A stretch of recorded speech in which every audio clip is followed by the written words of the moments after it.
This week's parashah is Parashat Ki Tisa. The most important story that is related in this week's parashah is Chet HaEgel, the sin of the golden calf, which is an all-inclusive sin of the Jewish people, for which we are still doing tshuva until the complete tshuva, which will bring Mashiach. Although this may be considered to be the greatest sin of the Torah, in fact, if we contemplate the whole Torah from beginning to end, there are four great sins. Obviously, there are more smaller, particular sins, but there are four great sins of the Torah. The first, of course, is at the very beginning of the Torah, the primordial sin of Adam and Eve, eating of the forbidden fruit, called Chet Adam v'Chava, or Chet Ha'achila me'etz hadat tov v'ra. Then comes the sin of the brothers of Joseph, selling Joseph, their brother, into slavery. But again, it's a very all-inclusive sin for which the Jewish people actually suffers. The 10 martyrs in the time of the Roman Empire were a rectification of the 10 brothers that sold their brother Joseph into slavery. Then comes the sin of this week's parashah, which is the golden calf. And finally, the fourth great all-inclusive sin is the sin of the spies, which is actually the spying the promised land, the good land flowing with milk and honey, the land of Israel, and not believing sufficiently in the promise that Moshe Rabbeinu gave from HaKadosh Baruch Hu, that we will be able to enter the land and conquer the land and inhabit the land. Because of that sin, we cry just as they cried that night, that they heard the bad report of the spies, so we cry every year on that night, which is Tisha B'Av, because of the destruction of the first and the second temples. Each of the four sins comes from a different place, a different negative psychological motivation. The first is a sin of pure lust. The passion to eat from this beautiful, attractive, delicious-looking tree, fruit, especially due to the fact that the primordial serpent, the snake, promised that if you'll eat this fruit, you'll become like God, to be able to create worlds. But the simple thing that it says in the Torah is that Eve was simply attracted in passion to this tree and the fruit of the tree. According to Kabbalah, it also has to do with sexual passion.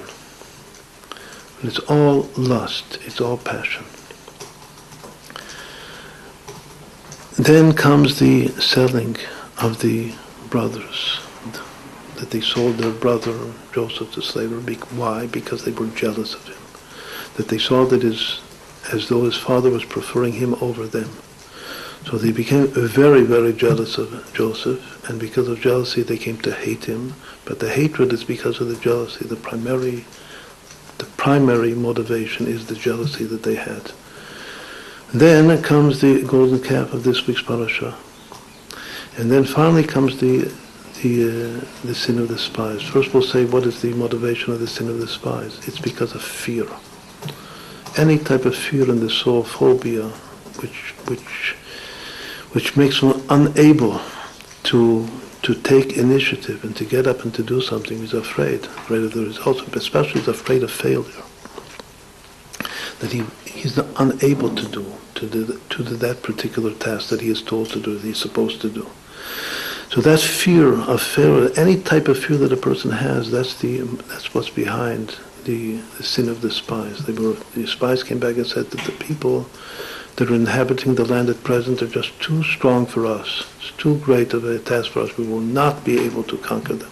So because of that fear, they talked to the fear. They aroused the fear which was latent in the soul. But because of that fear of having to go to war, and that we will not succeed because they're too strong, that's what was the primary motivation of the last sin. What about the sin of this week's parashah? which in a certain sense is the all-inclusive of all of them together. We're taught that Egel HaZahav, the golden calf, its gematria equals Koach HaMdameh. Koach HaMdameh is a phrase, a two-word phrase, which is literally the power of imagination. It means mistaken association of the mind, which is sometimes referred to as katnut mochin, or small-mindedness, which is the source of superstition, of emunot feilot in the soul. The person makes false connections, false associations. He has misconceptions about reality, and he takes, obviously, his misconceptions seriously. He thinks that this is reality, but he's in a state of a semi-hallucination or dreaming. And that's what the golden calf is all about. They saw also as a hallucination that Moses was being carried in a coffin in heaven, that he's dead. This is imagination, koach hamdameh. And if Moses is dead, we have to immediately substitute him with something else, someone else. What is that? That's the golden calf. Once more, the golden calf is actually the disconnection from Moses, because Moses' dot is great, mature mind. But being disconnected from Moshe is katnut mochin, is just entering to a state of imagination. That's exactly what happened. So the motivation behind the golden calf is called koach hamdameh, which is dimayon. So we have these four different motivations behind the four great sins of the Torah: lust and jealousy and imagination and fear. But the Torah teaches us that if there's a sin, there is clearly a rectification of the sin. The sin can be rectified, and the sin will be rectified. The very word sin, chet, equals chai. Chai means life, alive. A sin makes one fall into a state of the opposite of life. It's death, the opposite. But sin a person can be resurrected from his fallen state of sin. And that resurrection is by doing tshuva. And after we do tshuva, retroactively, it's even was worthwhile, so to say, the sin itself, however strange that seems, because sin is a result of free choice.